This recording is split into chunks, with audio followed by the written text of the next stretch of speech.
Hi AJP ഷോയിലേക്ക് സ്വാഗതം. അപ്പോൾ ഇന്ന് നമ്മൾ സംസാരിക്കുന്നത് ആലി എന്ന സിനിമയുടെ വിശേഷങ്ങൾ ഏറ്റവും നായകൻ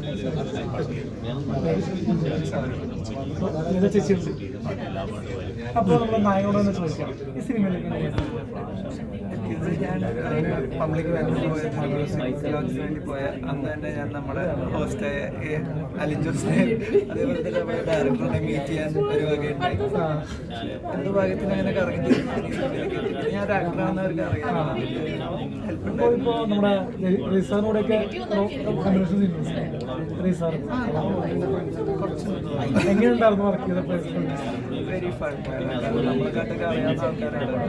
ഇതൊക്കെ വർക്ക് ചെയ്യാനും അവരുടെ ഒരു ഏത് സ്റ്റൈലിലാണ് അവർ ഈ ക്യാരക്ടറിനെ കൊണ്ടുപോകണമെന്ന് ഭയങ്കര ഇതിൽ എടുത്തു പറയേണ്ടത് ഡയറക്ടറിൻ്റെ ലേഡിയാണ് ഡയറക്റ്റ് ചെയ്യുന്നത്. അപ്പോൾ രണ്ടുപേരുടെ എക്സ്പീരിയൻസ് എങ്ങനെയുണ്ടാവും? ഞാൻ ആദ്യമായിട്ടാണ് ഒരു ലേഡി ഡയറക്ടറിന്റെ കൂടെ വർക്ക് ചെയ്യണത്. നല്ല കംഫർട്ടബിൾ ആണ്. എന്താ വെച്ചാൽ നമുക്ക് ഇത്രയോട് ഫ്രീഡം ചോദിക്കാം അവരോട്. പേഴ്സണൽ ആയാലും എന്തൊക്കെ കാര്യങ്ങളും ഡിസ്കസ് ചെയ്യാൻ പറ്റിയ ഒരു സ്പേസ് ഉണ്ടായിരുന്നു. പക്ഷേ ഇപ്പോഴത്തെ ഇതിൽ എല്ലാ ഡയറക്ടേഴ്സും എല്ലാ മെമ്പേഴ്സും ഞാനിപ്പോൾ അഭിനയിച്ചിട്ടുള്ള നല്ല രീതിയിലൊക്കെ തന്നെയാണ്. എല്ലാവരും നമ്മളെ കംഫർട്ടബിൾ ആക്കിയത് തന്നെയാണ്. ഇപ്പോൾ കഴിഞ്ഞ വാഴ സർവീസാരായാലും ഫാമിലി എല്ലാവരും അങ്ങനെ തന്നെയാണ്. പക്ഷേ ലേഡീസ് ആകുമ്പോൾ ലേഡീസിനെ സംബന്ധിച്ച് ഒരു സ്പേസ് കൂടുതൽ കിട്ടും. അത്രയേ ഉള്ളൂ വ്യത്യാസം. അല്ലാണ്ട് ഒരു ലേഡി ഡയറക്ടർ അല്ലെങ്കിൽ ഒരു ആണ് ഡയറക്ടർ എന്ന് പറയുന്നതിൽ ഒന്നൊരു വ്യത്യാസമില്ല.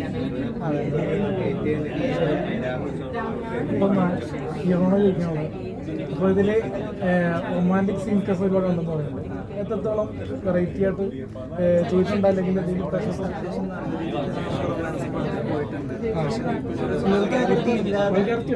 വൾഗാരിറ്റി ഇല്ലാതെ തന്നെ ആ ഒരു ഇമോഷനെ ഇവർ തമ്മിലുള്ള ഒരു കെമിസ്ട്രീനെ കൺവേ ചെയ്യാൻ നമുക്ക് പറ്റിയിട്ടുണ്ട്. അത് ഉദ്ദേശിച്ചത് മനസ്സിലായില്ല. ഇല്ല, ചാനലിൽ മാത്രമൊന്നും ഞാൻ ചെയ്തിട്ടില്ല. ഇതിൽ നായിക പേരുന്നു ആദ്യ പ്രസാദ് എന്നാണ് നായിക. പുള്ളിക്കാർക്ക് തമിഴിലും മലയാളത്തിലൊക്കെ സിനിമകൾ എങ്ങനെയുണ്ടായിരുന്നു? വളരെ സുഖമാണ്. റാപ്പ് മുടി വളർത്തിക്കുന്നത് ഞാൻ. എങ്ങനെയാണ് ഈ മേക്ക് ഓവർ മുടി വളർത്തിയപ്പോൾ മുടി വെട്ടുകയാണ്? വേറെ പടം കമ്മിറ്റാണ്. ഇതിപ്പോൾ എത്ര ദിവസം ഷെഡ്യൂൾ ഉണ്ടായിരുന്നു ഷൂട്ടിംഗ്? എന്തായാലും പോയിട്ടുണ്ട്. ഇത്ര ഒരു ഡിലേ വന്നത് കണ്ടു. അവർക്ക് ഇടയ്ക്ക് ഓറുണ്ടായിരുന്നു. പിന്നെ പോസ്റ്റ് പ്രൊഡക്ഷൻ വർക്കിനാണ് ടൈം എടുത്തേക്കുന്നത്. അല്ലാതെ വേറെ പാച്ച് പോലും പോയിട്ടില്ല. നമ്മളെല്ലാം ഷൂട്ട് ചെയ്ത് ചോദിക്കാനുള്ള കൈലാഷറിനോടെയൊക്കെ സീക്വൻസ് എങ്ങനെയുണ്ടോ? വളരെ രസമായിരുന്നു. പിന്നെ നീരസമ്മരെ കണ്ടിട്ട് പിന്നെ ഞാൻ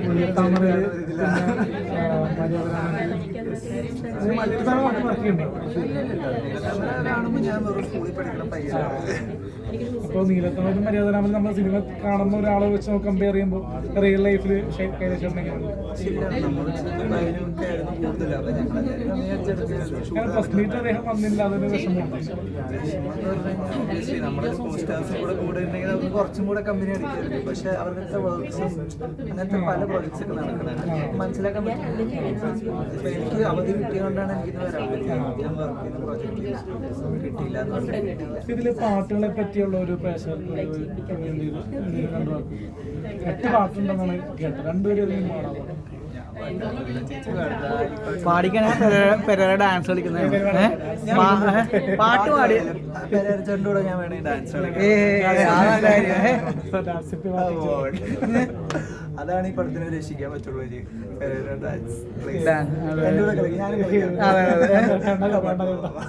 തമാശയാക്കുള്ള. എന്തായാലും ഓൾ ദി ബെസ്റ്റ്. ഓഗസ്റ്റ് 14 പടം ഇറങ്ങുകയാണ്. പ്രേക്ഷകരോട് എന്താ പറയാ? നിങ്ങൾക്ക് എല്ലാവർക്കും ഇഷ്ടപ്പെടാൻ സാധ്യതയുള്ള ഒരു പടമാണ്. ചേച്ചി എങ്ങനെയാണ് വർക്ക് ഇതിലേക്ക് എത്തിയത്? എന്നെ കാസ്റ്റ് ഡയറക്ടറാണ് ഇതിൽ വിളിച്ചത്. എൻ്റെ ഫോട്ടോസ് കണ്ടപ്പോൾ മാമിനെ ഇഷ്ടപ്പെട്ടു. അങ്ങനെ ആ ക്യാരക്ടർ എടുത്തിട്ടുണ്ട്. അവരൊരു തമിഴ് ലുക്കുള്ള ഒരു ലേഡീനെയാണ് നോക്കിക്കൊണ്ടിരുന്നത്. ആ ഒരു ഇതിലുള്ള ഫോട്ടോസ് എൻ്റെ ഉണ്ടായിരുന്നു. അതായത് അവർക്ക് ഇഷ്ടപ്പെട്ടു. അങ്ങനെയാണ് സിനിമ. പെർഫെക്റ്റ് കാസ്റ്റ് ആയിരുന്നു അല്ലേ? നിങ്ങൾ പെർഫെക്റ്റ് കാസ്റ്റ് ആയിരുന്നു. അതെ, അതെ. ബാക്കിയുള്ളവർക്ക് പറയാൻ പറ്റില്ല. അതെ. ബാക്കി ക്യാരക്ടേഴ്സ് ചെയ്ത ആൾക്കാർക്ക് പറയാൻ പറ്റില്ല. എന്റെ അമ്മായിമ്മയായിട്ട് ചേച്ചി പെർഫെക്റ്റ് ആയിരുന്നു. ആ അമ്മായിയമ്മയാണല്ലേ? ആ എനിക്ക് ചോദിക്കാനുള്ളത് കൃഷ്ണപ്രസാദ് ചേട്ടനോടൊപ്പം പേരാട്ടം വർക്ക് ചെയ്തല്ലേ, എങ്ങനെയുണ്ടായിരുന്നു ആ ഒരു ജോലി? നമ്മള് ചെറുപ്പത്തിലേ തൊട്ടുള്ള ആളെ നമ്മൾ സ്ക്രീനിൽ കാണുന്നതിൽ ഒരുപാട് പുള്ളി കല്യാണം കഴിച്ചിട്ട് അല്ല കല്യാണം കഴിക്കുന്നതിന് മുമ്പ് പറ്റിച്ചിട്ടു മുങ്ങിക്കളയല്ലേ, അങ്ങനത്തെ റോളല്ലേ? സിനിമ ഇറങ്ങിയിട്ടില്ലേ? അല്ല പുള്ളിയുടെ പഴയ സിനിമയുടെ കാര്യം പറഞ്ഞു. ആ നല്ല ആ ആ ഓണത്തിന് ഈ പടം ഇറങ്ങുമ്പോൾ പ്രേക്ഷകർക്ക് എന്താണ് ഇതിൽ ഒരുക്കിയിരിക്കുന്നത്? ഇതൊരു കുടുംബചിത്രമാണ്. കുടുംബചിത്രം എപ്പോഴും നമ്മുടെ പ്രേക്ഷകർ കൈനീട്ടി സ്വീകരിക്കാറുണ്ട്. അപ്പം അതുകൊണ്ട് ഞങ്ങൾക്ക് ആ ഒരു വിശ്വാസമുണ്ട്, ഇത് പ്രേക്ഷകർ സ്വീകരിക്കുന്നുള്ള ഒരു വിശ്വാസം ഞങ്ങൾക്ക്. ഒരുപാട് മലയാള സിനിമ ഇറങ്ങുന്ന ദിവസങ്ങളാണല്ലേ, അപ്പോൾ ആ ഒരു ഒരുപാട് ചിത്രങ്ങളുടെ ഇടയിലേക്ക് ഒരു ചിത്രം ഇറക്കുമ്പോൾ എന്താണ് ആ ഒരു എക്സ്പെക്ടേഷൻ? നഷ്ടപ്പെടാനുള്ളതിനല്ലേ പേടിക്കേണ്ട കാര്യമുള്ളൂ. നഷ്ടപ്പെടാനൊന്നുമില്ല. എന്നാലും ഒരുപാട് ഇപ്പോൾ സിനിമയിൽ ഒരുപാട് പുതുമുഖ നടന്മാർ വരുന്നു, പക്ഷെ അവരുടെയൊക്കെ ഫ്യൂച്ചർ ഒരു പടം കഴിഞ്ഞാൽ പിന്നെ നെക്സ്റ്റ് എന്ന് പറയുന്ന സംഭവം വരുന്നില്ല. എന്നുണ്ടെങ്കിൽ പോലും അവർക്ക് ആ ഒരു മേഖലയിൽ ആ ഒരു സ്റ്റാർഡം അല്ലെങ്കിൽ ആ ഒരു എന്താ പറയുക, അവർക്ക് ഇനാഗ്രേഷൻസോ കാര്യങ്ങളോ ഒന്നും തന്നെ കാണുന്നില്ല കൂടുതൽ. അതെന്തുകൊണ്ടായിരിക്കും? പുതുമുഖത്തോട് എനിക്ക് ചോദിക്കാൻ പറ്റുള്ളൂ. അല്ല ഇത് പുതുമുഖം അല്ലല്ല, സിനിമയിൽ ഓൾറെഡി റിലീസായിട്ടുണ്ട്. അടുത്ത പടം വരാതിരിക്കാന്ന് പറഞ്ഞു കഴിഞ്ഞാൽ ജസ്റ്റ് നമ്മളൊരു പടം ചെയ്ത് വെച്ചു, ആൾക്കാർ വീട്ടിൽ വന്ന് വിളിച്ചോളൂ എന്ന് പറഞ്ഞിരുന്നു കഴിഞ്ഞാൽ നമ്മളായിട്ട് അന്വേഷിക്കണം അല്ലേ? ഇപ്പൊ എനിക്ക് ഫ്രഷേഴ്സിനോട്, എന്നെ പോലത്തെ ഫ്രഷേഴ്സിനോട് പറയാനുള്ളത്, ഞാൻ തന്നെ ഈ സിനിമയൊക്കെ കയറുന്നത് ലൈക്ക് ഒരു പബ്ലിക് ഇവന്റിന് പോയിട്ട് ജസ്റ്റ് പോയി പരിചയപ്പെട്ട് കാര്യങ്ങൾ പറഞ്ഞ് എൻ്റെ കാര്യങ്ങളൊക്കെ പ്രൊഫൈലൊക്കെ കാണിച്ചിട്ടാണ് ഞാൻ കയറുന്നത്. So take your shot, chance എടുക്കുക, പറയാൻ പറ്റും. കഷ്ടപ്പെട്ടാലേ കിട്ടുള്ളൂ. പിന്നെ എഫേർട്ട് അതൊക്കെ സെക്കൻഡറി. ഞാൻ പറഞ്ഞാൽ ഫസ്റ്റത്തെ നമ്മുടെ ഒരു നമ്മൾ കൺസിഡർ ചെയ്യാന്ന് പറയുന്നതാണ് ഫസ്റ്റിലൊക്കെ. അതെ അതെ അത് ചിലപ്പോൾ നമ്മളീ പോയി സംസാരിക്കണേലായിരിക്കും കിടക്കണം. അതെ അതെ. ചോദിക്കാനുള്ളത്, ഒരുപാട് പേര് സിനിമയിൽ കയറാൻ വേണ്ടിയിട്ട് ജോലി പോലും പോകാണ്ടിരിക്കുന്ന സിനിമയുടെ പുറകെ നടക്കുന്നവരോട് എന്താ പറയാനുള്ളത്? ഇപ്പം എൻ്റെ കുറച്ച് ആൾക്കാരുണ്ട്, ഞാൻ പേരെടുത്ത് പറയണില്ല, ഞാനങ്ങനെ മറ്റേ എൻ്റെ പല കാര്യങ്ങളുണ്ട്, പക്ഷെ മറ്റുള്ളവർ ജോലിക്ക് പോകാണ്ട് സിനിമയ്ക്ക് കിട്ടുള്ള കരയുന്ന ആൾക്കാരാണ്. ഞാൻ ബസ്സിൽ കരയത്തില്ലേ നമ്മളെ മറ്റേ കാര്യങ്ങളൊക്കെ കരയുന്നില്ല. പക്ഷെ മറ്റുള്ള 30 വയസ്സിന് മുകളിലൊരു ആൾ ചെറുപ്പക്കാരൻ കല്യാണം പോലും കഴിക്കാണ്ടൊക്കെ ഈ സിനിമയ്ക്ക് വേണ്ടി നടക്കുമ്പോൾ അവരോട് എന്താ പറയാനുള്ളത്? അവരോട് പറയാനുള്ളതെന്ന് വെച്ചാൽ ഭാഗ്യം യോഗം അല്ലേ?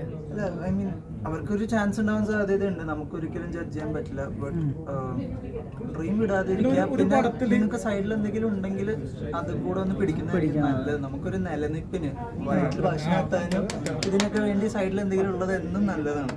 ആർട്സ് ഫീൽഡിൽ ഏതിലാണെങ്കിലും ഒരു പടത്തിൽ നല്ലൊരു ക്യാരക്ടർ ചെയ്തു എന്ന് പറഞ്ഞിട്ട് പിന്നീട് വർക്ക് ചെയ്യുന്നില്ല എന്നൊരു സിനിമയെ കുറ്റപ്പെടുത്തുന്നത് ശരിയാണോ? ഒരാൾ പിന്നീട് വർക്ക് കിട്ടാതെ കൊണ്ട് കുറ്റപ്പെടുത്തുന്നത് ശരിയാണോ തെറ്റാണോ?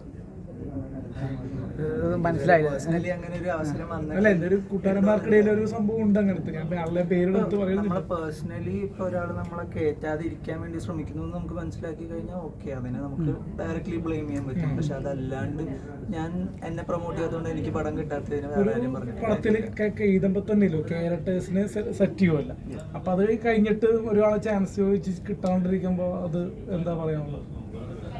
പറയാൻ പറ്റും അവരോട് എന്താ പറയാ? നമ്മളെ സെലക്ട് ചെയ്തതിനു ശേഷം മാറ്റി അല്ല ഒരാൾ ക്യാരക്ടർ എഴുതിയ ശേഷം ഇത്ര ആൾക്കാരെ സെറ്റ് ചെയ്തു, അതിനുശേഷം പടം വിളിക്കുമ്പോൾ അതിന് കുറച്ച് പേർക്ക് ഓഡീഷനൊക്കെ വിളിച്ച് സെലക്ട് ചെയ്യുന്നു, സെലക്ഷൻ കൊടുക്കുന്നില്ല, അങ്ങനത്തെ സംഭവങ്ങളുണ്ടല്ലോ ഫിലിം ഫീൽഡിൽ. അവരോട് എന്താ പറയാനുള്ളത്? ഓഡിഷനിൽ കൂടെ സെലക്ട് ആവുന്നില്ല എന്നൊരു സംഭവം. അതും ഒരു ലക്ക് ഫാക്ടർ തന്നെയാണെന്ന് തോന്നുന്നത്. എനിക്കിപ്പോൾ എൻ്റെ കഴിഞ്ഞ നല്ലൊരു വലിയ പടം ഒരു വടക്കൻ പ്രണയപർവ്വം കിട്ടുന്ന ഓപ്പൺ ഓഡിഷൻ എന്നാണ്. ഒരു 10,000 പിള്ളേർ 2 ഡിഫറെൻറ്റ് ഡിസ്ട്രിക്ട്സിൽ നിന്ന് വന്നിട്ടാണ് എനിക്ക് അതിൻ്റെ അടുത്ത് ഓഡിഷൻ കിട്ടിയത്. പക്ഷേ വേറെ ഞാൻ പോയി നിന്നിട്ട് ഒന്നും കിട്ടാത്ത കുറെ ഓഡിഷൻ പറയുന്ന ഒരു പരിപാടി ഇല്ല. ഞാൻ വിചാരിക്കുന്നത് എന്റെ എഫേർട്ട് എന്റെ ഭാഗ്യം. വൈൻഡപ്പിലേക്ക് പോകുമ്പോ ആലി എന്ന സിനിമ ഇറങ്ങാൻ പോവുകയാണ്. ഇനി എന്താണ് അവസാനമായിട്ട് പറയുമ്പോ ഈ സിനിമ എന്തുകൊണ്ട് കാണണം? അതാണ് ഇപ്പോൾ പ്രേക്ഷകർ ഇപ്പോൾ ഈ സിനിമ കാണാൻ വേണ്ടി വന്നാൽ എന്താണ് നിങ്ങൾക്ക് ഇതിൽ പറയാനുള്ളത്? എന്തുകൊണ്ട് അവർ കാണാൻ ആഗ്രഹിക്കും? അവരെ എന്തുകൊണ്ട് കയറ്റാൻ പറ്റും? ഇപ്പോൾ ഒരു ഫാമിലി വന്നിട്ടുണ്ട് ഇപ്പോൾ ടിക്കറ്റ് എടുക്കുമ്പോൾ ഈ സിനിമ ഗ്യാരണ്ടി പറയാനുള്ളതെന്ന് എന്താ പ്രത്യേകത ഉള്ളത്? പ്രേക്ഷകർ എപ്പോഴും രണ്ട് കൈ നീട്ടി സ്വീകരിക്കുന്നത് കുടുംബചിത്രങ്ങളാണ്. അപ്പൊ അതുകൊണ്ട് ഇതൊരു ഫാമിലി ഓറിയന്റഡ് മൂവിയാണ്. പിന്നെ നമ്മൾക്ക് എല്ലാവർക്കും റൊമാൻസ് ഇഷ്ടമാണ്, അതുണ്ട് ഇതിന് നമുക്ക് ഇഷ്ടപ്പെടേണ്ട എല്ലാ ഘടകങ്ങളുണ്ട്. റൊമാൻസ് ഉണ്ട്, ഇമോഷൻസ് ഉണ്ട്, പിന്നെ കോമഡി ഉണ്ട്. അപ്പൊ ഈ 3 ഘടകങ്ങളും തന്നെ ഈ സിനിമയിലുണ്ട്. ട്വിസ്റ്റുകളുണ്ട്. സോ പല പല മേഖലകളിലൂടെ കടന്നു പോകുന്ന ഒരു സിനിമയാണ് ആലി. പിന്നെ എല്ലാത്തിലും ഉപരി ഡിഫറെന്റ് ആയിട്ട് നമ്മൾ ചെയ്തേക്കുന്ന ഫീമെയിൽ സെൻട്രിക് മൂവിയാണ്.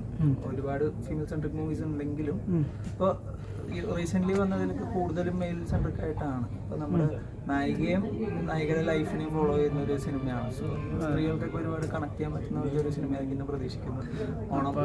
ഓണം അടിച്ചു പൊളിക്കുക അല്ലെ ആലിയോടൊപ്പം അല്ലെ? എല്ലാവർക്കും ഹാപ്പി എല്ലാവരും ആലിയെ സപ്പോർട്ട് ചെയ്യുക. ചിത്രം വൈകാണ്ട് തന്നെ തിയേറ്ററിൽ ഇറങ്ങും. ഓഗസ്റ്റ് 14 നിങ്ങളുടെ അടുത്തുള്ള തിയേറ്ററിൽ ബുക്ക് മൈ ഷോ ടിക്കറ്റ് എടുക്കുക. Okay, bye bye. Thank you.